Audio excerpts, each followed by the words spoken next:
Hey guys, tonight we're traveling back to ancient Rome. Picture it, the Colosseum. A sea of 50,000 screaming faces, the hot Italian sun beating down on the sand. You're picturing two figures in the center of that arena, aren't you? Bronzed, impossibly muscular, with abs so defined they look like they were carved from marble by Michelangelo himself.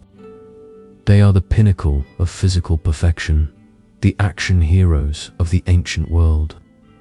Well, I'm here to tell you that almost everything about that image, especially the part about the chiseled physique, is wonderfully, fascinatingly wrong. Tonight, we are digging into the surprisingly bland, carb-heavy, and frankly uninspiring diet of the Roman gladiator. And let's be clear, if you were suddenly dropped into this life, with its grueling demands and bizarre nutritional science, you probably wouldn't survive the training, let alone the arena. So, before you get comfortable, take a moment to like the video and subscribe, but only if you genuinely enjoy what I do here. It's a quiet, simple way to support the channel, and it means a lot. For a bit of fun, post your location and what time it is where you are. I love seeing how far these stories travel now. Dim the lights, maybe turn on a fan for that soft background hum, and let's ease into tonight's journey together. The first thing you notice isn't the glory, but the smell. It's a thick, earthy cocktail of sweat, hay, hot metal, and something vaguely like old stew. The rough-spun tunic chafes your neck, a constant, scratchy reminder of your new status. You've been marched through a heavy wooden gate, and the sounds of the city, the rattling carts, the distant shouts of merchants have been replaced by the rhythmic thud of wooden swords against shields and the grunts of men in strenuous effort. You are standing in the courtyard of a Ludus, a gladiator school. This is your new home and your new prison. You and a handful of other newcomers are lined up, barefoot on the packed dirt, waiting for inspection. You try to stand tall, to puff out your chest, mimicking the heroic poses you've seen on statues and frescoes. You want to look like a fighter, a worthy investment. The man who owns you, the Lannister, circles the group. He's not looking for heroes. He's a businessman inspecting inventory. His eyes, sharp and appraising, don't linger on the leanest or most defined men. Instead, they pause on the ones with a bit more bulk, a certain thickness around the middle. He stops in front of you. He pokes your side with a thick finger, then prods your stomach. He grunts, a sound that's neither approval nor disapproval. It's calculation. An older, heavily scarred Mantha doctor, the trainer translates the grunt for the group. Forget the statues, he rasps, his voice like gravel in a bucket. Marble gods don't bleed, you will. He gestures to a few of the larger, more seasoned gladiators practicing nearby, and as you look past the initial intimidation of their size and scars, you see it. They aren't chiseled. They're soft. They are immensely powerful, with thick necks and massive shoulders, but their muscles are covered by a noticeable, almost pillowy layer of subcutaneous fat. They look less like modern bodybuilders and more like professional wrestlers or powerlifters in their off-season. This isn't an accident of a poor diet. You're about to learn it's the entire point. A cut to the bone is a death sentence. A cut to the belly can be survivable, the trainer continues, his gaze sweeping over your confused faces. Fat protects. Fat covers the important things. A blade that slices through a layer of fat might not have the depth to sever a muscle or puncture an organ. It creates a buffer. It makes you harder to finish. This is your first lesson, and it's a profound one. Your body is not a temple to be adorned. It is a fortress to be fortified. The goal isn't to look good for the crowd. It's to stay alive long enough to fight another day, to continue being a profitable asset for your Lannister, that chiseled, six-pack look you imagined. In the gritty reality of the arena, it's a fatal liability. A pretty boy with paper-thin skin over his abs is one shallow cut away from spilling his intestines onto the sand. A terrifying but practical thought. This is a world of pragmatism, not aesthetics. While some graffiti from places like Pompeii might praise a gladiator as the sigh of the girls, the men who actually ran the schools cared far more about durability than sex appeal. Your survival and their bottom line depends on this layer of protective tissue. And so begins the deliberate, methodical process of building you into the proper shape. It's a process that has nothing to do with the lean protein and salad you might associate with elite athletes today. It's about to get very bland. Historians still argue whether the majority of gladiators were condemned criminals and prisoners of war, or if a growing number were desperate free men volunteering for a chance at fame and a steady meal. However bland, but looking around at the grim, resigned faces of your fellow arrivals, it feels like choice had very little to do with it for any of you. You are property, livestock being fattened up for a very specific, very violent purpose. The welcome package here doesn't include a mint on the pillow. Just the dawning, unsettling realization that your ideal fighting weight is, well, heavier than you'd think. You are no longer just a man. You are becoming a weapon. And the first step in forging that weapon is to wrap it in a thick, fleshy, life-saving sheath. Your training in the art of combat will begin tomorrow. Your training in the art of eating begins now. Your training in the art of eating begins not with a banquet, but with a trough. That might be too harsh a word, but the long wooden table in the low-ceilinged dining hall feels more functional than celebratory. You're crammed onto a bench shoulder-to-shoulder with the other men, the air thick with the smell of damp earth and boiling grains. There are no delicate ceramic plates, no silver spoons. Instead, a rough wooden bowl is slapped down in front of you, filled to the brim with a steaming, greyish-beige substance. It's a thick, glutinous porridge, speckled with, well, you're not sure what they are. You're handed a crude spoon, and the expectation is clear: eat. You take the first tentative spoonful. It's hot, heavy, and possesses a profound, almost aggressive blandness. The dominant flavor is simply starch. It has a slightly nutty, earthy taste, but it's completely unseasoned. No salt to sharpen the flavor, no honey to sweeten it, no herbs to give it character. It's the culinary equivalent of a blank wall. You chew and you chew. The texture is dense and substantial, sticking to your ribs in a way that feels both nourishing and oppressive. This, you will soon learn, is your world. This is barley. This is the fuel that will build the body your Lannister desires. The soft fortress we talked about earlier. An older gladiator next to you. A man whose face is a roadmap of old scars lets out a short, humorless laugh at your hesitant expression. Get used to it, new blood, he grumbles, not even looking at you as he shovels the mush into his mouth with practiced efficiency. We are the Hordearii. He says the word with a mixture of resignation and a strange sort of pride. It's a name you'll hear again and again. It translates simply to the barley-men. It's what the public calls you, what other trainers call you, what you call yourselves. It's a label, a nickname that defines your existence more than any fighting style or exotic stage name ever will. You are, quite literally, men made of barley. The Roman writer Pliny the Elder even wrote about it. noting that gladiators were popularly known by this moniker. It wasn't exactly a compliment. In the grand hierarchy of Roman cuisine, barley was near the bottom. It was peasant food, animal feed. Sometimes it was even used as punishment rations for legionaries who had shown cowardice. And now it's the cornerstone of your diet as an elite, or supposedly elite, fighter. It's a humbling reality.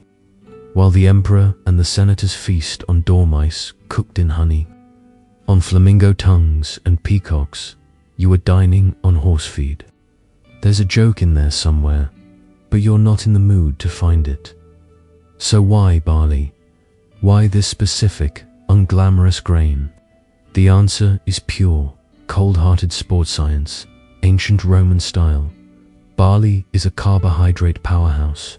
It's packed with the calories needed to fuel hours of brutal, relentless training in the yard. More importantly, it's exceptionally good at helping you gain weight, not just muscle. But that all-important subcutaneous fat, eating mountains of this stuff, day in and day out, will thicken your waist and soften your physique, providing that critical buffer against stray sword cuts and trident jabs. It's cheap, it's plentiful, and it gets the job done. Your lanista isn't running a gourmet restaurant. He's fueling biological machines designed to bleed for a crowd without breaking down too quickly. This isn't the place for a trendy, gluten-free diet plan.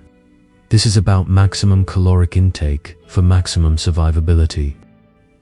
Historians still argue whether the barley was typically served as a thick, porridge-like stew, known as pulse, which is what sits in your bowl right now, or if it was sometimes baked into dense, heavy loaves of bread. In truth, you'll probably experience both. Anything to break the crushing monotony, though break is a generous word. The bread, when it comes, is coarse and dark, so dense you could use it to block a practice sword. It fills your stomach like a stone, sitting there for hours, a constant, heavy reminder of your purpose. You look down at your bowl. You're only halfway through, but you already feel full. The sheer volume is staggering. You're not just eating until you're not hungry. You're eating until you're told to stop. You're expected to clean the bowl, to consume every last gelatinous spoonful. It's part of the discipline, part of the transformation. You force another mouthful, then another. The taste doesn't get any better. You begin to understand that food is no longer a source of pleasure. It's a prescription. It's a tool. It is the very brick and mortar with which you will reconstruct your own body against your will, turning it into something tougher, thicker, and ultimately more profitable for the man who now owns your life. The nickname Hordearii starts to make sense. It's not just a descriptor, it's an identity etched into your very being with every single bland, life-sustaining bite. Section 3. The days that follow blur into a monotonous cycle of grueling exercise and force-feeding.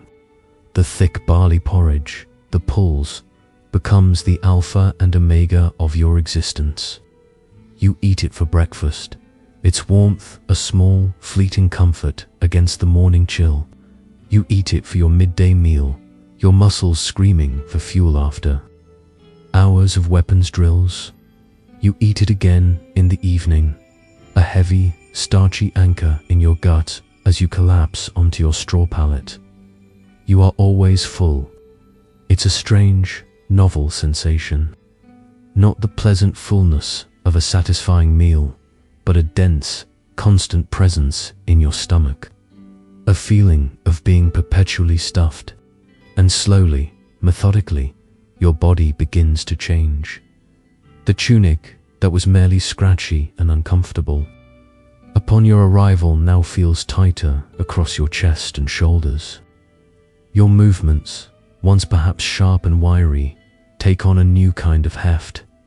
There is a density to you that wasn't there before. You are gaining muscle, to be sure. The endless training with the rudies, the wooden practice sword, is thickening your arms and back. But there's something else happening, too. When you press a finger into your own side, the flesh gives more. The hard ridges of your ribs are less prominent, softened under a new, thickening layer. You are living the logic of the Hordearii. You are building your cushion. The trainer, the old scarred doctor, explains it to you one afternoon while watching you practice. He stops a sparring match, tapping your partner's chest with the end of his staff. To lean, he barks. A gazelle, pretty to watch, but one wolf bite and it's over. Then he taps your stomach. Better. You're building the wall. The wall, that's what he calls it. It's the most bizarre, counterintuitive athletic advice you could possibly imagine. In a world that idolizes the lean, sculpted bodies of Greek athletes, you are being told to purposefully cultivate a layer of fat. It's the ultimate bulking season, and there is no cutting phase. The logic, as you begin to internalize it, is as brutal as it is brilliant. The vast majority of injuries in the arena are not clean, deep, instantly fatal wounds. Combat with swords, daggers, and tridents is a messy affair. It produces a litany of slices, slashes, and glancing blows. For a man who is all wiry muscle and thin skin, one of those shallow cuts can be devastating.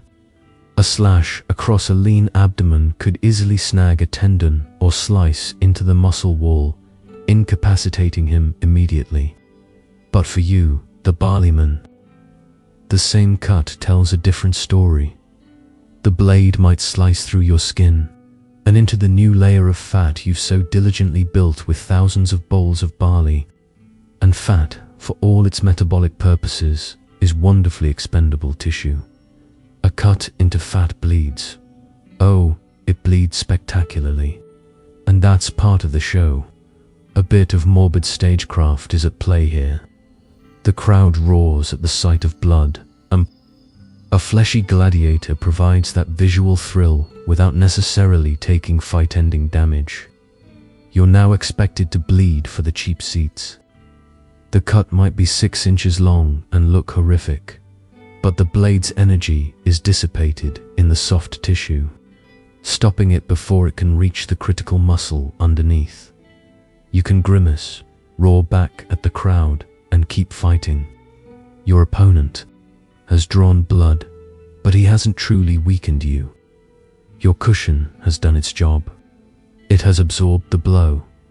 You can see this philosophy reflected in the art, if you know where to look.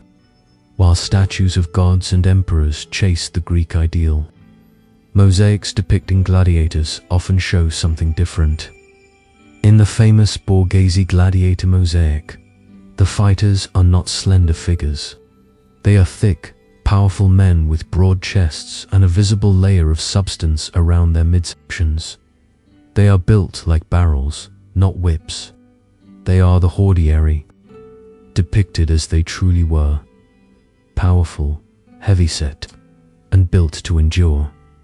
Historians still argue whether this fattening process was a deliberate, scientifically minded strategy prescribed by physicians like the famous Galen, who himself served as a doctor to a Ludus in his early career, or simply the natural and convenient byproduct of a cheap, calorie-dense diet that kept the men strong. Was it a calculated physiological strategy, or a happy, life-saving accident born of economic necessity?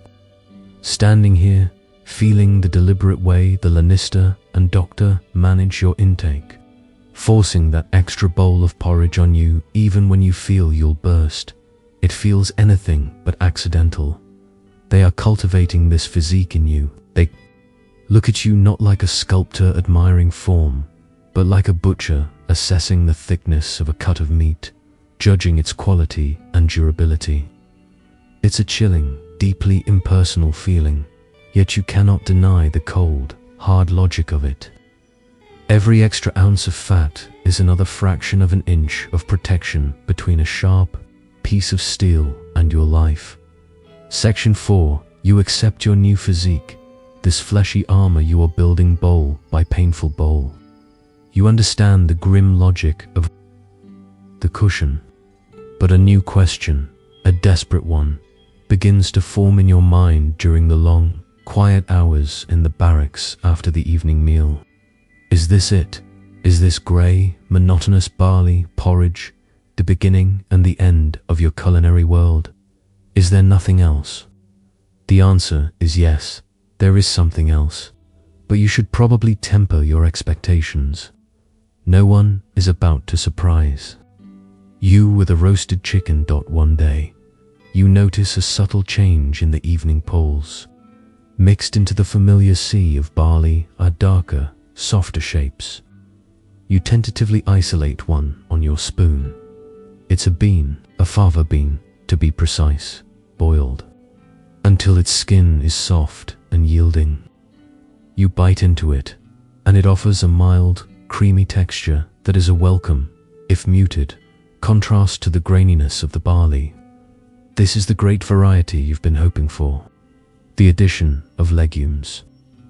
Welcome to the next thrilling chapter of your diet. Don't get too excited. It's not exactly a flavor explosion. We're talking about the occasional scoop of lentils, chickpeas, or these fava beans, all thrown into the same communal pot. These additions are not for your pleasure. Like the barley, they are chosen for function. Beans and lentils are cheap. They fill the stomach, and they are packed with protein essential for repairing the muscle tissue you tear down every single day in the training yard. They help build the engine under your new protective hood. So now, your daily mush is a slightly more complex mush. Some days it's banana barley porridge. Other days, it might be lentil and barley stew. The change is just enough to register, to break the absolute, soul-crushing sameness. Finding a bean in your bowl becomes a minor event, a small thing to focus on as you mechanically consume the required calories. Oh look, you might think with a deep internal sigh of sarcasm, a bean. The culinary festival continues. There's a strange sort of history to the fava bean, the kind of tidbits you'd never consider before. Some philosophical schools, like the Pythagoreans, famously refused to eat them. They were linked, in some strange, mystical way, to the underworld and the souls of the dead. It's a funny thought that you, a man who lives on the very precipice of death every day, are being sustained by the official food of ghosts. Perhaps it's fitting. You are, in many ways, already a ghost, haunting the space between the living world and the one that awaits you on the sand. Once in a while, something green appears in the pot, but you must immediately banish any thought of a fresh, crisp salad or lovingly prepared vegetables. This is not a farm-table establishment. The greens you get are the cast-offs, the cheapest and toughest vegetables from the market, the outer leaves of a cabbage, a handful of turnip greens, maybe some kale, and they are not treated with any kindness. They are boiled for hours along with the grains and legumes, until any hint of freshness or crispness has been utterly vanquished. They become limp, watery, and translucent, their flavor a mere whisper of what it once was. They add a slightly bitter, sulphurous note to the stew, and little else. They are therefore bulk, and maybe, just maybe, some trace amounts of vitamins that the doctor knows you need to prevent your teeth from falling out. Historians still argue whether the Ludus maintained its own small vegetable garden to supplement the diet and cut costs, or if they relied entirely on buying the cheapest produce from the local market each day. You suspect the latter. There's a randomness to the vegetable additions that suggests they are simply whatever the cook could get for a handful of small coins at the end of the day. Whatever was about to wilt or spoil. So your diet has expanded. Your world is no longer just beige. It now contains shades of brown and the occasional splash of dreary olive green. This is the reality that lies beyond the barley. It's a diet built from the staples of the Roman poor. The core of your nutrition, the very thing that separates you from starvation and keeps you strong enough to fight, is a meal that any senator's slave would likely turn their nose up at. There's a profound social stratification at play. While the elite dine on variety and spice, you dine on volume and starch. It serves its purpose, fueling the machine and padding the chassis. But it also constantly reminds you of your place in the Roman world. You are a celebrated spectacle, an idol to some, but you are fed like the lowest of the low. You are a Hordearii, a barley-men, occasionally permitted the luxury of a bean or a boiled cabbage leaf. It is fuel, not food. And you learn to be grateful for even the smallest change in the texture of your fuel. Section 5. You finished your practice for the day. Every muscle in your body sinks with a dull, heavy ache. Your knuckles are raw, and a fresh bruise is blossoming on your ribs from where your sparring partner's wooden sword landed a little too squarely. You are drenched in sweat, your lungs burn, and your throat is painfully dry. You stumble over to the water barrels, desperate for a cool drink to wash away the dust and effort of the yard. But you are not handed a simple ladle of water. Today, the doctor is supervising the post-training recovery himself, and he has prepared a special tonic. He ladles a murky, grey liquid from a separate amphora into a clay cup and hands it to you. You hesitate. It looks like dirty dishwater. You can see tiny, dark particles suspended in the liquid, swirling like fine sediment. It smells sharp and sour, an acidic tang of vinegar overlaid with something else, something smoky and mineral, like the ghost of a cold campfire. Your thirst is immense, but your survival instinct screams at you not to drink this. The doctor's impatient glare, however, is more persuasive than your own internal warnings. You hold your breath and take a long swallow. The taste is profoundly, unforgettably awful. It's even worse than it smells. The initial shock is the sourness of the vinegar, which makes your eyes water. But underneath that is a bizarre, gritty texture. It feels like drinking sand. The fine particles coat your tongue and grate against your teeth. The aftertaste is chalky and acrid. It's a struggle to get it down, a true test of will. You thought you would reach the pinnacle of bad taste with the endless, bland barley porridge. You were wrong. This is infinitely worse. This, you are told, is your medicine. It is a concoction of water, soured wine or vinegar, and the most important ingredient, plant ash. Yes, you are drinking ash. Forget fancy, neon blue electrolyte gels or recovery shakes. This is the ancient world's premier sports drink, a gritty cocktail of burnt vegetation. It seems like a cruel joke, something designed to test your obedience. But like the fatty cushion and the barley loading, this disgusting drink is rooted in a surprisingly sophisticated understanding of your body's needs.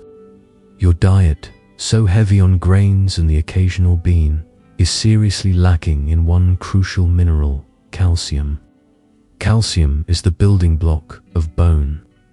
And for a gladiator, bone strength is everything. Every day you train, you are putting immense stress on your skeleton. You are learning to absorb impacts, to fall, to twist. More pressingly, you are destined for an arena where broken bones are a constant, life-threatening risk.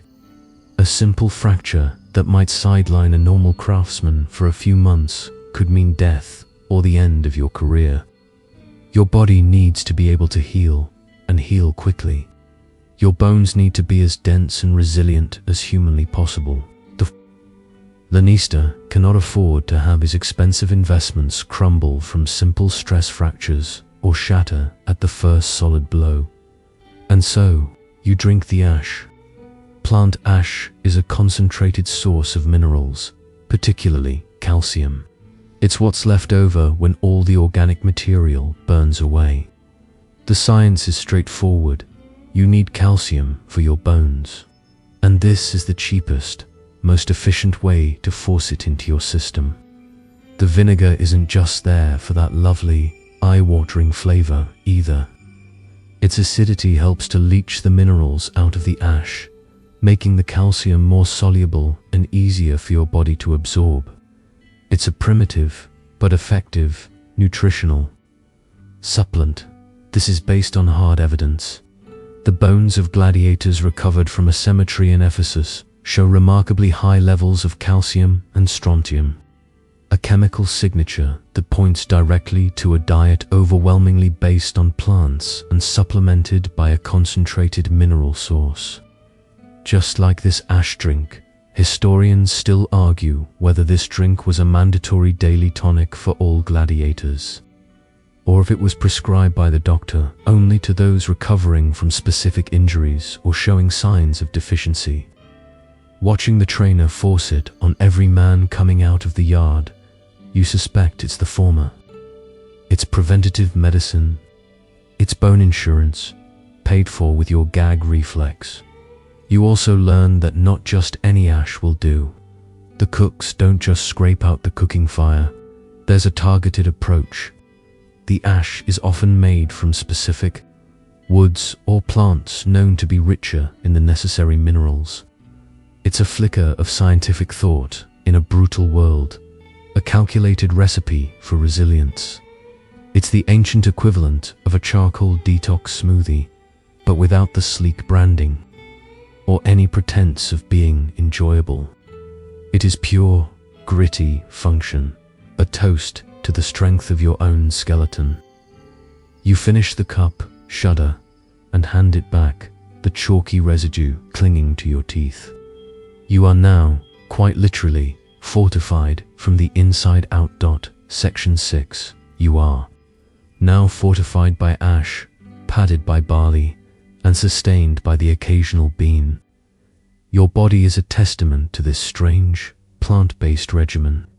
Yet, a nagging thought, a cultural assumption as heavy as the barley bread in your gut, still lingers. Where's the meat? You are being trained for the ultimate martial contest. You are expected to perform feats of incredible strength and aggression. Surely, a warrior's diet consists of roasted meat, the food of strength, the fuel of lions. It's an idea you've held your whole life. A legionary is rewarded with bacon. A successful hunter feasts on his kill. A true fighter you've always believed eats meat. You might even be brave or foolish enough to ask one of the older gladiators about it one day. You'd whisper the question in the mess hall, gesturing toward your bowl of beige mush. Don't we ever get any meat? The man would look at you, a slow, pitying expression dawning on his scarred face, before letting out a harsh laugh that makes others turn their heads. Meat, he'd snort. Meat is for the gods, the senators, and the Lanista on feast days. For us, there is only this. He would gesture with his spoon to the entire hall, to the dozens of men shoveling down their barley. We are livestock, new blood, and livestock eats grain. His words are sharper than any training sword. The exclusion of meat from your diet is not an oversight, it is a fundamental rule. It's another layer of control, another stark reminder of your status. Occasionally, the smell of it might drift over from the Lannista's private quarters, the rich, savory aroma of roasting pork or or a spiced sausage. A form of exquisite torture that makes your stomach clench with a craving you must suppress. That food is not for you. You are on the ultimate, involuntary, high-carb, vegetarian diet. This near-total absence of meat is not just a guess based on the writings of a few ancient authors or the economics of running a Ludus, though meat was, of course, incredibly expensive, and feeding it to 100 men daily would be financially ruinous. No, the proof is more profound, more personal. It's a truth that is being written into your very skeleton. Millennia from now, long after your name and your victories and your death are forgotten, your bones will tell the story. They will become the ultimate food diary. Imagine your body as a construction project that never ceases. The food you eat provides the raw materials. The barley, the beans, the wilted greens, they are broken down, and their chemical components are carried through your blood to build and repair every part of you, from your muscles to your skin to the very marrow of your bones. Your skeleton, which feels so solid and permanent, is in a constant state of slow remodeling, and as it rebuilds, it incorporates trace elements from your diet, creating a permanent, readable record. One of these elements is called strontium. It's found in high levels in the soil, and from there it is absorbed by plants. When you eat those plants, and you are eating almost nothing but plants, you absorb that strontium. It behaves a lot like the calcium from your ash drink, and your body, in its wisdom, deposits it right into your bones. Meat, on the other hand, is very low in strontium. So, a person's strontium to calcium ratio becomes a clear chemical signature of their diet. A low ratio means a diet rich in meat and dairy. A high ratio means a diet overwhelmingly based on vegetables and grains. The bones of your fallen comrades, excavated from the cemetery in Ephesus, tell this story without ambiguity. When scientists analyzed them, they found strontium levels that were off the charts, not just high, but significantly higher than those of the average Roman citizen living in the same city. This is the irrefutable scientific proof that blows the myth of the carnivorous gladiator out of the water. Your bones are so saturated with the chemical signature of plants that they scream the truth of your diet to the future. You are not a carnivore. You are, in the bluntest chemical terms, an herbivore. Historians still argue whether meat was ever used as a rare reward for exceptional performance in training, or if it was withheld entirely until the formal feast before the games. Perhaps if you execute a new technique flawlessly, the doctor might slip you a piece of dried jerky, a taste so intensely savory and foreign it almost makes you dizzy. But such an event would be so rare as to be legendary. For all intents and purposes, your life is meatless. Your strength does not come from the flesh of other animals. It comes from the relentless volume of plants, from the sheer caloric force of the earth itself, shoveled into your body day after day. It is a different kind of strength, a heavy, dense, plant-powered endurance. The myth is a lie. The proof is in the porridge, and soon it will be in your bones. Section 7. Your bones may be a chemical diary of your diet, but your daily life is governed by a much simpler, more immediate reality: the ringing of a bell. This bell, a harsh, clanging sound that cuts through the noise of the training yard or the quiet of the barracks, dictates the rhythm of your existence. It tells you when to wake, when to train, and, most importantly, when to eat. There is no foraging for a snack when you feel a pang of hunger. There is no choice in the matter. You are a cog in a large, complex machine, and the bell is the signal that it's time for you to be refueled. When the signal for the midday meal sounds, you file with the other men toward the dining hall. On the way, you pass the cookhouse, the source of the ever-present smell of boiling barley. It's less a kitchen and more a small factory. A couple of slaves, their faces perpetually smudged with soot, tend to enormous bronze cauldrons suspended over open fires. Their job is not one of culinary artistry. It is one of mass production. They are human cement mixers, tasked with producing the vast quantity of beige slop required to keep the fighting force on its feet. The chef's special today is barley porridge. Yesterday, it was barley porridge.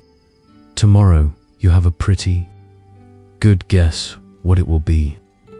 There is a relentless, industrial efficiency to the whole process. Inside the hall, the scene is one of practiced routine.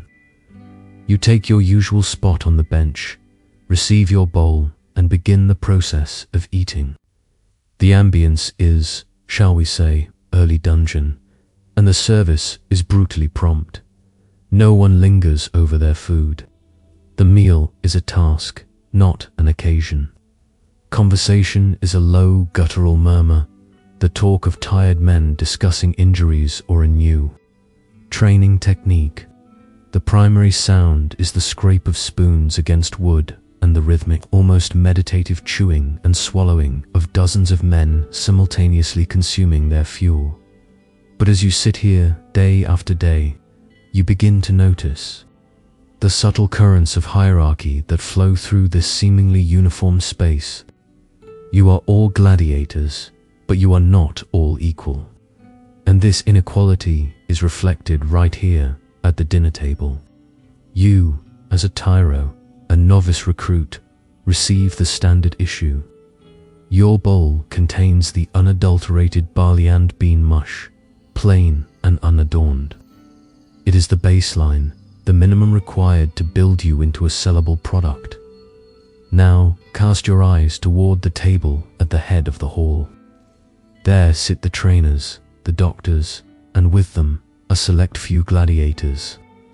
These are the veterans, the champions, the primi poli or first poles, the highest ranked fighters in the Ludus.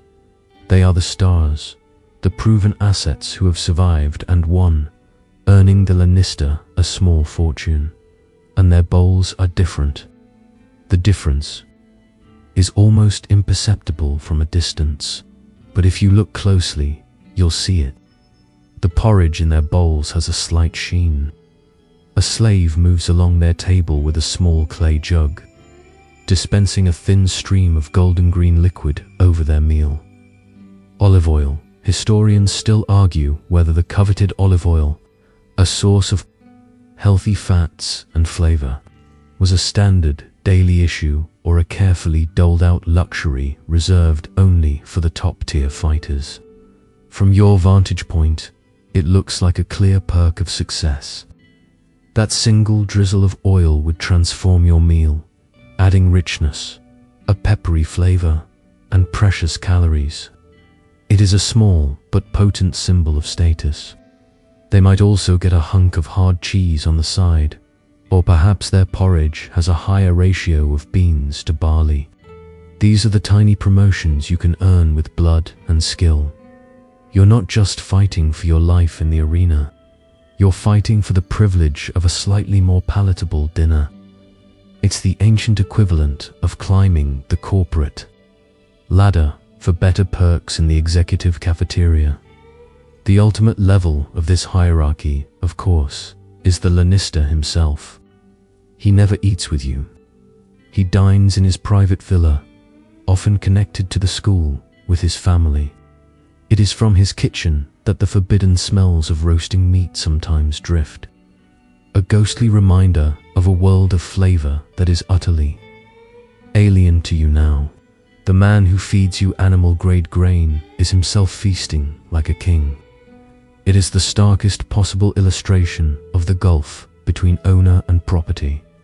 Even the cook, a lowly slave, holds a sliver of power in this system. He is the one who scoops your portion. A friendly word or a gesture of respect might earn you a scoop from the thicker part of the pot with a few extra beans. An insult could mean you get the watery scrapings from the bottom. It's a tiny, pathetic form of influence, but in a world with so few variables, it matters. You learn to be civil to the man who makes the mush. Life in the Ludus kitchen is a microcosm of the entire Roman world, a rigid structure where everyone knows their place, and every small advantage, even a spoonful of oil, is a prize worth fighting for. Section 8. The final scrape of your spoon echoes in the wooden bowl, and the meal is over. There is no time for digestion, no leisurely rest. The bell clangs again, its summons pulling you back to the sun-scorched expanse of the training yard. That heavy leaden feeling in your stomach from the barley and beans is no longer a burden. It is your power source. The fuel has been loaded into the furnace, and now it is time to burn it. This is where the diet's second purpose, beyond the protective cushion, becomes painfully, sweatily clear. It is the raw energy that allows you to endure the hell of the daily exercise. The Gladiators workout. Forget your modern high-intensity interval training. This is ancient high-brutality all-day training. The afternoon begins not with combat, but with pure, grinding physical conditioning. You move to a corner of the yard where heavy objects lay scattered about, not elegantly crafted weights, but rough-hewn lumps of stone or lead ingots. You lift them, squat with them, carry them back and forth across the yard until your shoulders and thighs burn with a fire that threatens to consume you. This is how you build the raw power needed to wear heavy armor, to hold a shield against a powerful blow, to drive a sword home. After the conditioning comes the payless. This is your most constant companion, your most unforgiving teacher. It is a thick wooden stake, about the height of a man, driven firmly into the hard-packed earth. For the next hour, it is your only opponent. You circle it, practicing your footwork, your lunges, your evasions. Again and again, you strike it with your rudies, the heavy wooden practice sword. Thwack, thwack, thwack. The rhythmic impact becomes a kind of meditation. Your arms grow heavy. Your shoulders ache. But the doctor pushes you on, correcting your form, screaming at you to strike harder, faster. The payless never tires. It never makes a mistake. It is the perfect, relentless foe, and your job is to learn how to dismantle it, blow by repetitive blow. And it's here, in the 100th swing, when your vision starts to narrow and the sweat stings your eyes, that you understand the barley. This is the energy it provides. Not a quick, sugary burst, but a deep, slow-burning fire. The mountain of complex carbohydrates you consumed is now metabolizing, feeding your screaming muscles, allowing you to push past the point of exhaustion and then push further still. The bland porridge you so disliked an hour ago now feels like a dear old friend, the very reason you can still lift your arm for one more strike. This is the science of carbo loading for a marathon, except your marathon is a daily event, and the finish line involves someone trying to kill you to make matters more demanding. The practice weapons you wield are often deliberately heavier than the real ones you'll use in the arena. Your wooden sword might be weighted with lead. The practice shield feels like it's made of solid stone. The logic is simple and brutal. If you can train for hours with these impossibly heavy tools, the real steel weapons will feel as light as feathers in your hands when the time comes. It's a strategy designed to build an excess of strength and endurance, so that on the day of the games, you are operating at a fraction of your maximum effort. Historians still argue whether the training regimen was a continuous, brutal marathon, from dawn till dusk, or if it was broken into distinct morning and afternoon sessions, with the midday meal serving as a calculated refueling stop. From your perspective, drenched in sweat and with your muscles trembling on the verge of failure, the distinction hardly matters. It feels like one long, unending trial, and the food is the only thing that gets you from one stage to the next. Without that massive caloric surplus, you would simply collapse. You see it in the newer recruits who struggle to finish their portions. They are the first to falter in the yard, their movements growing sloppy and weak. The doctor makes a note of it. Eating is not optional. It's a core component of your training. Failure to refuel is as bad as failure to fight. Your day ends with sparring, paired off with another gladiator. Here, all the elements come together: the strength from the weights, the technique from the palus, and the endurance from the barley. You circle each other, the clatter of wood on wood filling the air. You absorb a blow on your shield, your feet planted firmly, your thick body absorbing the shock. You deliver a combination of strikes, your movements feeling surprisingly fast. Now, your heavy practice sword, a familiar extension of your arm. You are a machine, and you have been perfectly fueled for your task. As the sun begins to dip low, painting the sky in shades of orange and purple, you are finally allowed to stop. You stand, panting, bruised, and utterly spent, but you are standing. The fuel did its job. Now, it's time to shuffle back to the dining hall, to reload for tomorrow. Section 9. The days of barley, porridge, and ash water have ground on, turning into weeks, then months. You are no longer the soft novice who arrived at the gate. Your body is a thick, powerful, and efficient machine, fueled by mush and fortified by minerals. You have survived the training. You have risen in the ranks. And now, the day you have been preparing for has finally been scheduled. Tomorrow, you will walk onto the hot sand of the amphitheater. Tomorrow, you will fight. But tonight, something is different. The evening bell does not call you to the familiar, dreary dining hall. The usual routine is broken. Instead, you and the handful of other men scheduled for tomorrow's games are separated from the rest. You are led to the bathhouse, scrubbed, clean until your skin tingles, and given a fresh, clean tunic that isn't patched or stained. The atmosphere in the Ludus is heavy with a strange mixture of envy, fear, and excitement.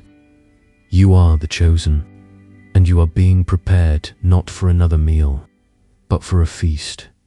You are led into a different hall, one usually reserved for the Lannister and his guests. It is well lit with oil lamps, the air is warm, and the long tables are not bare wood. They are covered with cloths, and on the tables is a sight so alien and overwhelming that you simply stop and stare. There is meat, great platters of it, glistening in the lamplight. Roasted pork with crackling skin, whole fish grilled with herbs, thick links of sausage, and slices of beef. There are baskets filled, not with the dense dark bread of your daily life, but with lighter, finer loaves of actual wheat bread. There are bowls of olives, plates of figs and dates, and pastries dripping with honey. And there are jugs, not of water or vinegar ash, but of deep red wine.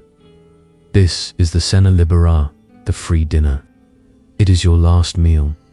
It's a bizarre spectacle. The event is semi-public. Along the walls of the room, behind a rope, stand spectators. These are the wealthy patrons, the ticket holders, the gamblers, and the simply curious. They have come to inspect the merchandise before the show. It's like a pre-fight win, but infinitely more ghoulish.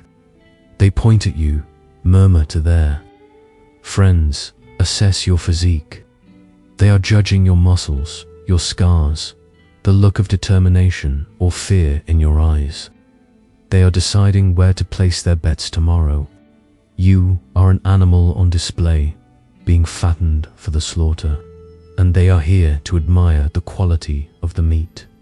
Historians still argue whether the Cena La Brea was an act of genuine, if fleeting generosity from the game's editor, the sponsor, or a cynical marketing ploy designed to drum up excitement and betting interest for the following day's spectacle.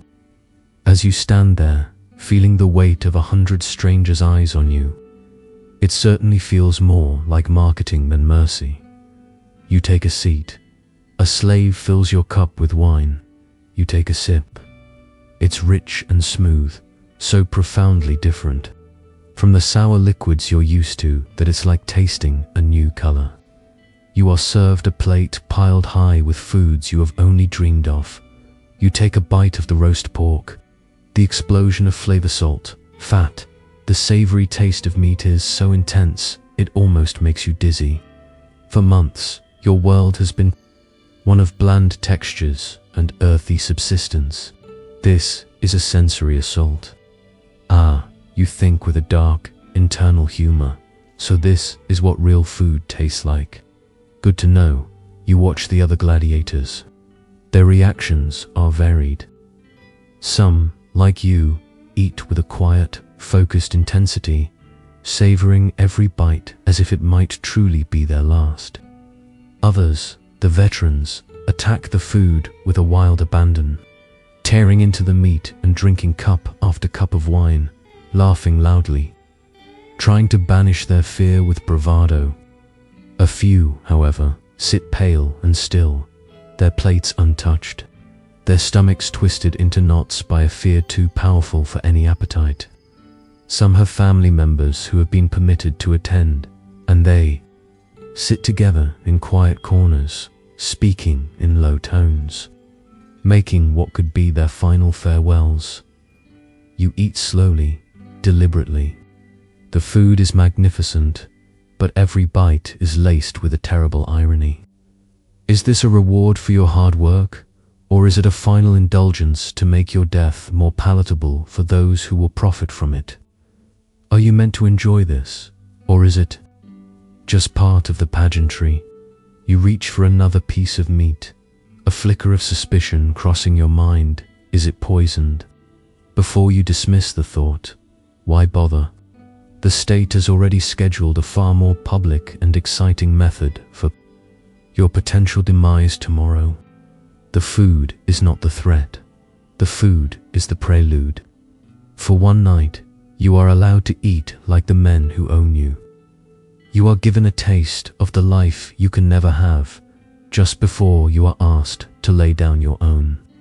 You finish your plate, the rich food sitting strangely in your barley-trained stomach, and drink another cup of wine. The feast will end, and you will be led back to a cell to wait for the dawn. The dawn came as you knew it would. The roar of the crowd, the heat of the sand, the glint of sun on steel, all passed in a blur of adrenaline and brutal focus, and you survived. You are back within the familiar grey walls of the Ludus, but you did not return unmarked. A deep gash on your forearm serves as a fiery, painful souvenir of your victory. You are no longer just a trainee. You are a proven fighter, a survivor, and as such, you are now a more valuable asset, one that requires expert maintenance. You find yourself not in the barracks, but in the infirmary, a small, clean room that smells sharply of dried herbs, vinegar, and beeswax. Here, the doctor is not the snarling trainer of the yard. He is a physician in his element. He examines your wound with a detached, professional air, his movements precise and economical. He looks at your arm with the same expression a master carpenter might use to inspect a damaged but valuable piece of furniture. His concern is not for your comfort, but for the preservation of his master's property. Your health plan is excellent. It seems, as long as you keep winning, it is in this quiet, medicinal space that you truly begin to understand the full scope of the system that governs your life. The diet, the training, the recovery, it is all interconnected, and it is all managed by this man. The blandness of your daily meals, the gritty ash tonic, the specific training drills, these were not the whims of the Lannister or the cook. They were prescriptions handed down by a medical professional. Your entire existence is a long, complex medical experiment designed to produce peak-wide profitable performance. You are living in an age of great medical minds, and some of the very best have learned their trade by tending to men like you. In Pergamon, a city not so far from where the famous Gladiator cemetery at Ephesus was found, a young physician once took a job that would change the course of medical history. His name was Galen, before he became the personal physician to emperors. Before his writings dominated Western medical thought for over 1,000 years. Galen was the chief physician to a gladiator school. He was, in essence, the original celebrity sports doctor. Galen called the wounds of gladiators windows into the body, as they gave him an unprecedented opportunity to study human anatomy, surgery, and trauma management.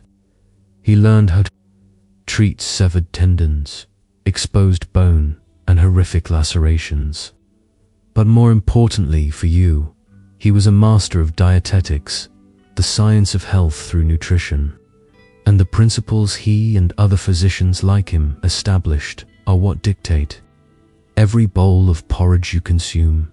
The doctor tending to you now is a follower of these principles.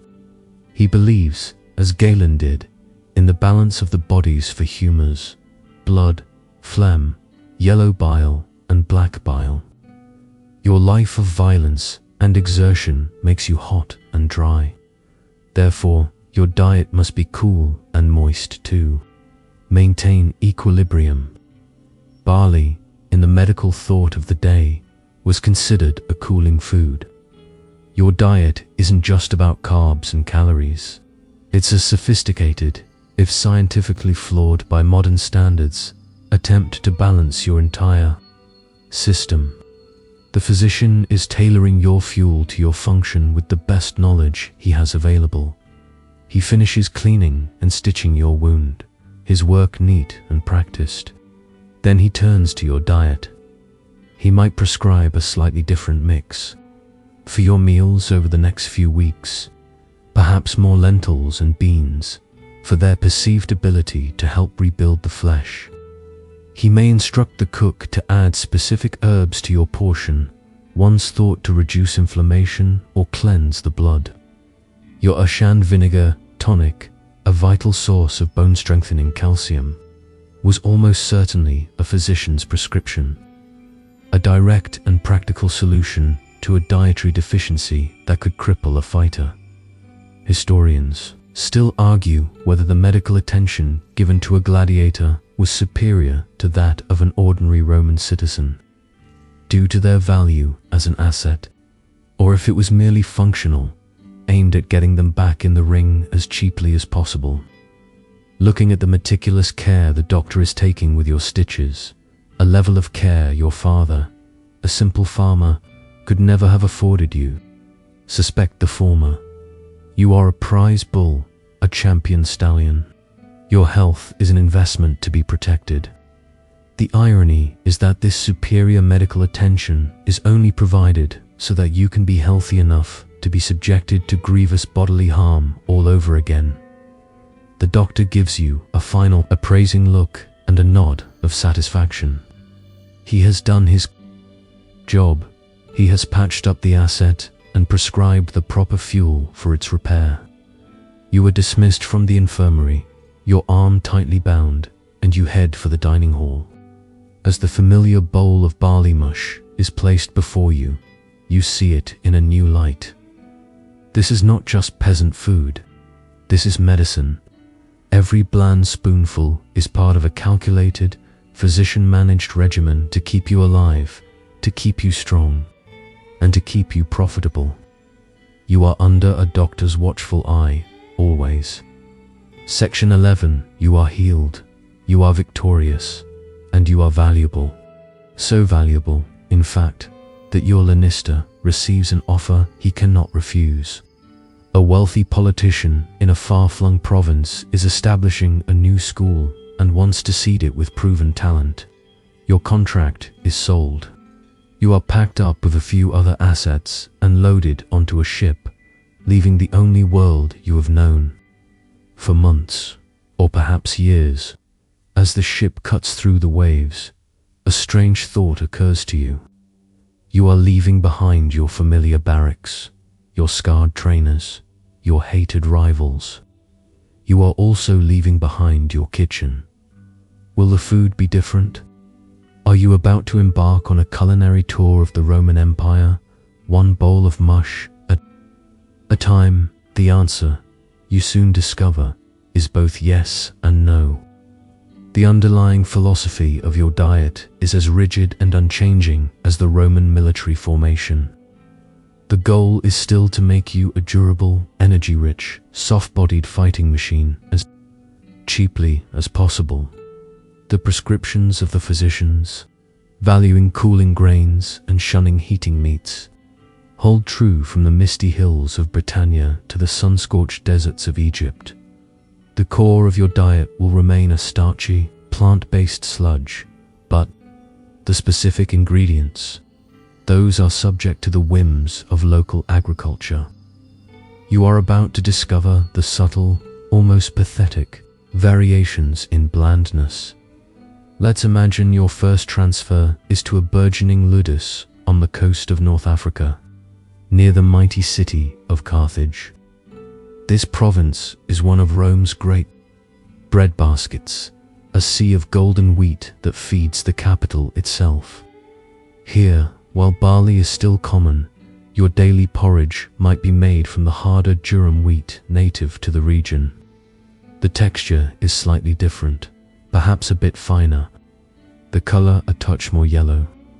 Some days, it might be served to you as a primitive form of couscous. The beans mixed in are more likely to be chickpeas, a staple of the region.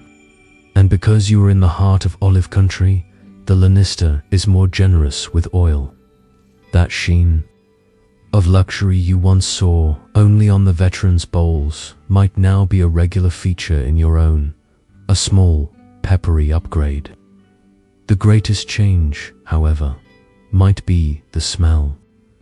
Occasionally, a cook trying to add cheap flavor might add a splash of low-grade liquamen, the fermented fish sauce that Romans put on everything. Your porridge now has a salty, vaguely fishy undertone. It's an acquired taste. But what if your contract is sold north to a newly conquered territory in Gaul? The ship ride is longer, the air colder and wetter. Here, the olive tree does not grow.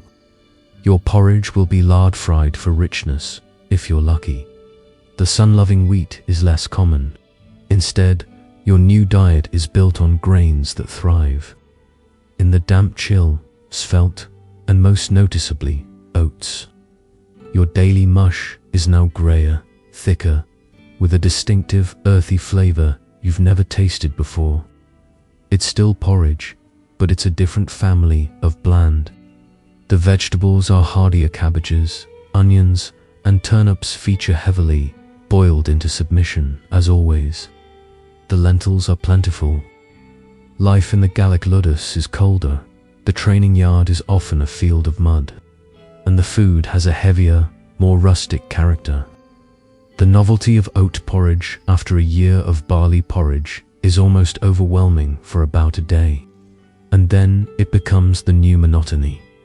Historians still argue whether a Lannister in a new province would intentionally stick to a barley-centric diet for its proven cooling properties as dictated by Galenic medicine, or if they would immediately adapt to whatever local grain was cheapest and most plentiful.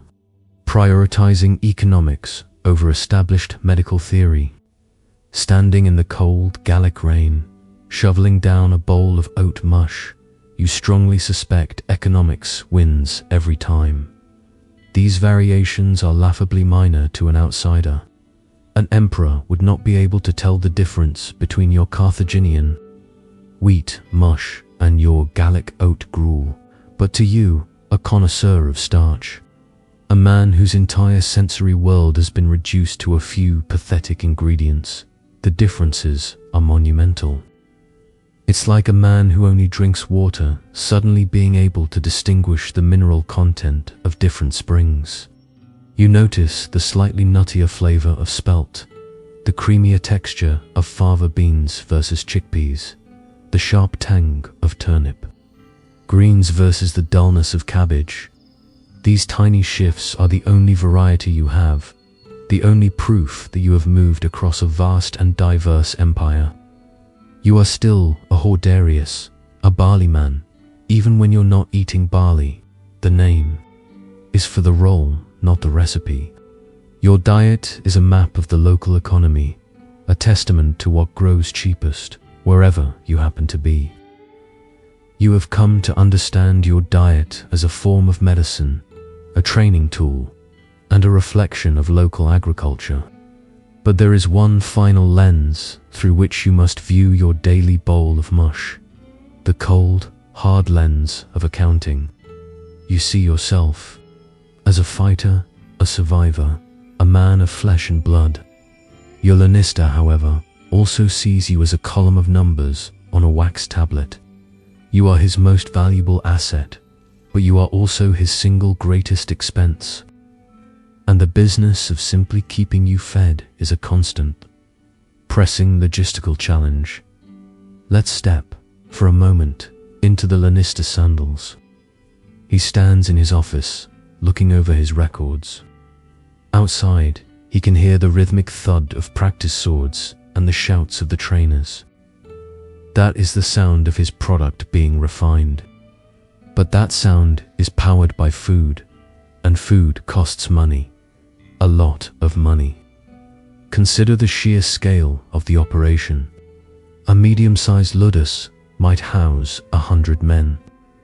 Each man consumes, let's say, several pounds of grain a day to meet the immense caloric demands of the exposition. That's hundreds of pounds of barley, wheat, or oats every single day, several tons every month. The Lannister must source this vast quantity, negotiate a price with farmers or merchants, arrange for its transport by cart or boat, and have a secure, dry place to store it. And here lies a constant, nagging risk. The granary is the heart of the Ludus. If the roof leaks and the grain gets damp, it can sprout or, even worse, develop toxic mold. A single spoiled shipment could wipe out weeks of profit. Then there are the pests. Rats and mice see your food supply as their personal banquet. A serious infestation can devour a substantial portion of the stores. This is why the cats you see prowling the Ludus are not fluffy pets. They are furry little assassins, essential employees on the pest control payroll. The logistical chain is fraught with peril. A bad harvest could cause grain prices to spike. A bandit raid on a supply cart. A storm sinking a grain bargery of these could spell financial trouble for your owner. The grain is the biggest line item on his budget. But the costs don't stop there. He has to purchase the tons of beans and lentils used to supplement the porridge. He has to buy the cheap vegetables, the salt, the vinegar for the ash tonic, the olive oil or lard for enrichment. He has to pay for the firewood to keep the grate, cauldrons boiling all day long. He has to account for the cost of the cooks, slaves he either had to buy or must maintain. It all adds up, a relentless drain on his resources. You are a very expensive, very violent pet. So, who pays for all this? The Lannister does. It is his operating cost, his investment in his inventory. he foots the bill for every bowl of porridge, every bandage, every training sword, for months or even years before he ever sees a return. His profit comes only when an editor, politician, or wealthy citizen wanting to curry public favor decides to sponsor a set of games. The editor then comes to the Lannister to rent his gladiators. A price is negotiated. This fee is the Lannister's entire revenue stream. It has to be high enough to cover the daily cost of your upkeep, the salaries of his trainers, the risk of you being killed, in which case he might charge a much higher replacement value fee, and, finally, his own profit. Historians still argue about the details of the rental contracts. Did the fee for a gladiator include a food and board stipend, or was that cost entirely absorbed by the Lannister as simple overhead, factored into his overall asking price? Either way, the fundamental business model remains the same. Your cheap, monotonous diet is the absolute cornerstone of its success. If your Lannister decided to indulge his fighters with daily rations of meat and fine wine, his overhead would skyrocket. He would have to charge such exorbitant rental fees that no editor would ever hire his troupe. He would be bankrupt within a season. The blandness of your food is not cruelty for its own sake. It is a brutal economic necessity. It is what makes the entire spectacle of the arena financially viable. You may win your fight, and your fame may grow. Your value as an asset increases. The Lannister can charge a higher fee to rent you next time. But will your dinner improve? No, the formula works. The low-cost, high-carb diet keeps you strong and durable. There is no business reason to change it. You are a walking, fighting, financial equation. The low cost of your sustenance, subtracted from the high price of your rental, equals profit. That is the final, inescapable truth at the bottom of every single bowl. Section 13. You understand the cold math of your existence. Your diet is a function of medicine and economics, a formula for profit calculated by your Lannister. To him, you are a machine, and the fuel he provides is optimal for the machine's function. But you are not a machine. You are a man, and you have memories. You remember the taste of a ripe pear, the sweetness of a honey cake, the salty tang of cheese, and after months upon months of the same relentless, functional blandness, the memory of these simple pleasures becomes a maddening, obsessive craving. It's a hunger not for calories, but for choice. A hunger for a single bite of something that wasn't prescribed, and so, you learn about the secret, unspoken economy of the Ludus. You learn about bending the rules. This is not a simple act. It is a game of risk and reward. The apple you might try to acquire could be the most dangerous thing you handle all week. And you fight with lethal weapons for a living. The system is designed to be closed. The doctor and Lannister control your intake for a reason. To introduce unauthorized food is to challenge their authority and to upset the delicate, humor-balancing, cost-effective regimen they have imposed. The punishment for being caught would be swift and severe flogging, solitary confinement, or a stint on half rations, which would be a terrifying prospect for a man whose survival depends on caloric surplus. But the desire for a different taste is a powerful motivator. The opportunities are rare and fleeting. Perhaps it comes through a guard, a new recruit on the night watch, a man who is poorly paid and perhaps a little awed by the gladiators he oversees. You might use the currency of the barracks, a few small coins, won from a game of knucklebones, or maybe a portion of the prize money premia you earned from your last victory. Successful gladiators were sometimes allowed to keep a portion of their winnings, a fund for just such occasions. For a small bribe, the guard might be persuaded to buy a meat pastry or a piece of fruit from the market on his next trip to the city and smuggle it in under his cloak. The exchange happens in shadows, a quick, silent transaction in a dark corner of the barracks. Now you have the contraband, a single, perfect apple. You cannot eat it openly. To do so would be an act of open defiance, and it would implicate the guard. You must wait. You find a hiding place, a loose floorboard under your straw pallet, a hollowed-out post in your bunk.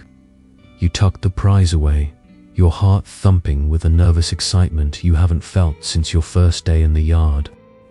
Historians still argue about the level of personal freedom a gladiator truly possessed. While legally slaves, did successful fighters earn enough autonomy and respect to occasionally bend the rules without fear of severe reprisal? Looking at the grim scars on the backs of men who have been flogged for lesser infractions, you decide that whatever autonomy you have is best exercised in total secrecy. Later that night, when the barracks are dark and filled with the sound of sleeping men, you retrieve your treasure. You crawl under your rough blanket, creating a small, private tent. You hold the apple in your hands. In the darkness, your other senses are heightened. You can feel its smooth, cool skin. You can smell its fresh, sweet scent, a fragrance that cuts through the stale air of the barracks like a burst of sunlight. It smells like freedom. You take a bite. The loud crunch echoes in the tiny space, and you freeze, listening for any sign that you've woken someone. But there is only the sound of snoring. You chew slowly, deliberately. The explosion of flavor in your mouth is astonishing. The sharp, clean sweetness of the fruit, the rush of crisp juice, it's so intense, it's almost painful. This one bite contains more character, more life, than all the bowls of barley you have eaten for the last 6 months combined. It's a secret celebration, a tiny, one-man rebellion against the monolithic blandness of your life. You eat the entire thing, core and all, leaving absolutely no evidence behind. It's the most satisfying meal you have ever had. These are the small victories that keep you human. A sympathetic cook might slip you a hard-boiled egg. A fan might press a handful of dates into your palm as you were being led to the Cena Libre. Each tiny, forbidden treat is a reminder that there is a world of flavor outside these walls. A world you are fighting to one day, perhaps, rejoin. It is a dangerous, necessary act of defiance, a way of telling yourself that while the Lannister owns your body, he does not own your tongue, and he does not own your soul. Section 14, the memory of that forbidden apple, so sweet and sharp, eventually fades into the background noise of your life, which is once again dominated by the taste of barley and the feel of the training sword in your hand. You fight more games. You earn more scars. You survive. Or perhaps you don't. Perhaps your story ends on the hot sand, with the roar of the crowd being the last thing you ever hear. In the grand scheme of the Roman Empire, your individual fate is a footnote. But the story of your life, the truth of your diet, is being meticulously recorded in a place no one can alter. The chemical matrix of your own skeleton. That story will wait patiently, buried in the earth, for nearly 2,000 years. Then, in the late 20th century, on a dusty hillside in modern-day Turkey, near the magnificent ruins of the ancient Roman metropolis of Ephesus, a new story begins. Archaeologists uncover a burial ground. It is not like the others. The tombstones are carved with images of men fighting, bearing the familiar nets, tridents, and short swords. The inscriptions name the men and their fighting styles. The bones themselves tell a story of a violent life. They find skulls pierced, with trident-sized holes, femurs with healed fractures, ribs that were broken and repaired. It is unmistakably a gladiator cemetery, a final resting place for dozens of men just like you. This discovery is a treasure trove. For the first time, scientists have a whole population of gladiators to study. They are no longer relying just on the biased accounts of ancient writers or the idealized images in mosaics. They have the men themselves. And a new kind of doctor, a forensic anthropologist, begins to examine your remains, not to heal you, but to listen to the stories your bones have been waiting to tell.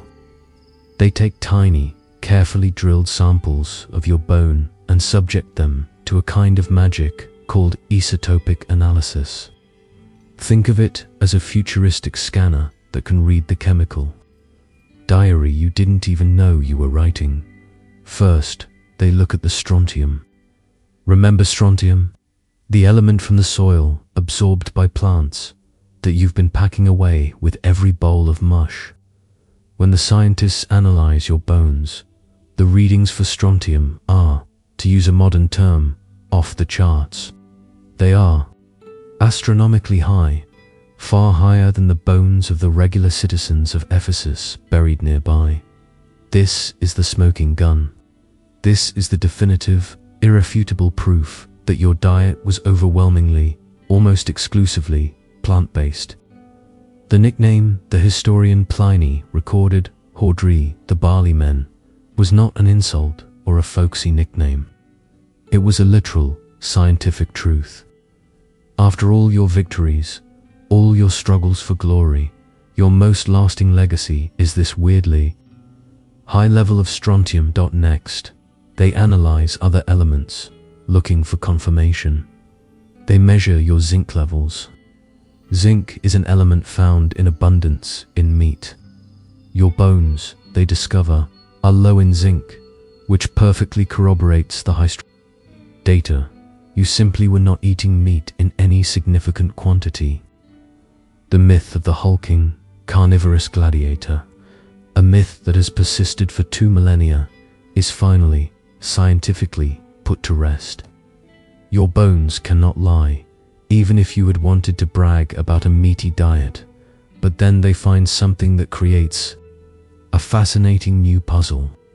Your bones also show incredibly high levels of calcium, just like the strontium. This is strange. A simple plant-based diet, especially one low in dairy, shouldn't produce such high calcium levels. Where did it come from? And suddenly, the pieces snap together. The high strontium and low zinc prove the plant diet. The unusually high calcium points to a massive, non-dietary supplement. All at once, the theory of the gritty, unappetizing, calcium-rich drink made from plant ash and vinegar goes from a clever guess to the most plausible scientific explanation. Your skeleton contains the complete recipe of your life, a mountain of plants and a daily dose of ash.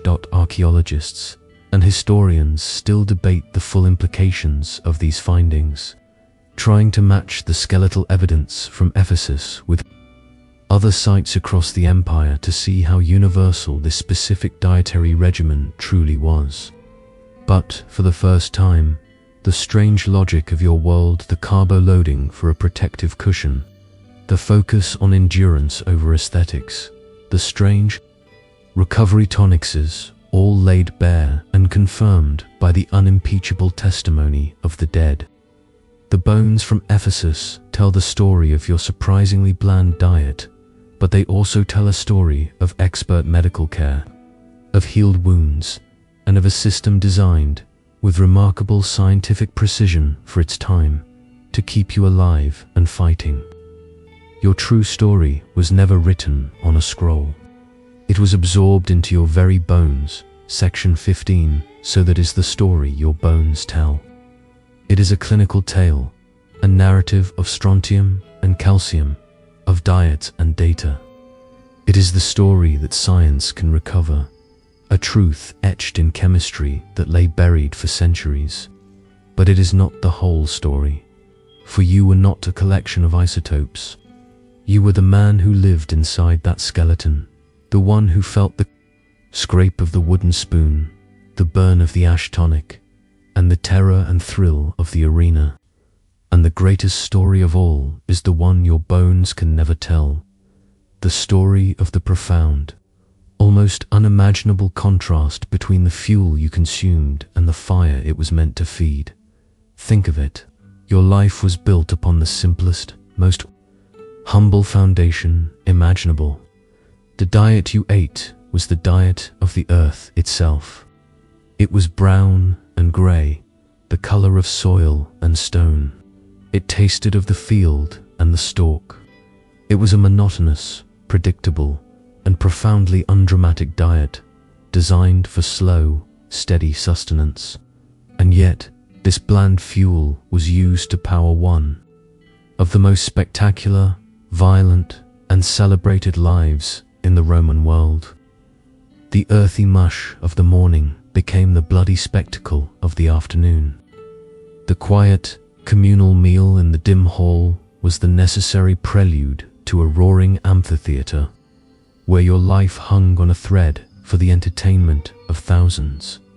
During the reign of emperors like Trajan, the games reached a scale that is difficult to comprehend, with thousands of pairs of gladiators fighting over a period of months. Every single one of them, a star in his own right, was powered by this same humble engine of grain and beans. Did you ever pause, with a bowl of porridge in your hands, and truly contemplate this chasm between your life's input and its output? Did the sheer simplicity of your food make the gilded, blood-soaked world of the arena feel even more surreal, like a bizarre dream you would wake from? Or did the two things feel connected? The earthy reality of the grain keeping you grounded, a quiet, constant in a life of violent uncertainty. You took an oath when you became a gladiator, the sacred gladiatorium.